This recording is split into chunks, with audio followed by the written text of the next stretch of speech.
Terima kasih segala dosaku yang pernah ku lakukan atas dirimu.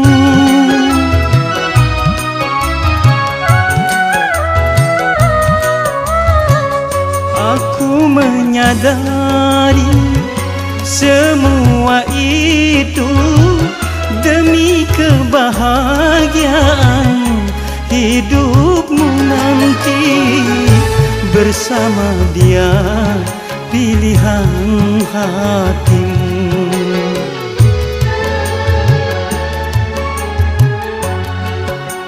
Pintaku yang akhir kau lupakan saja, ku pergi jauh darimu.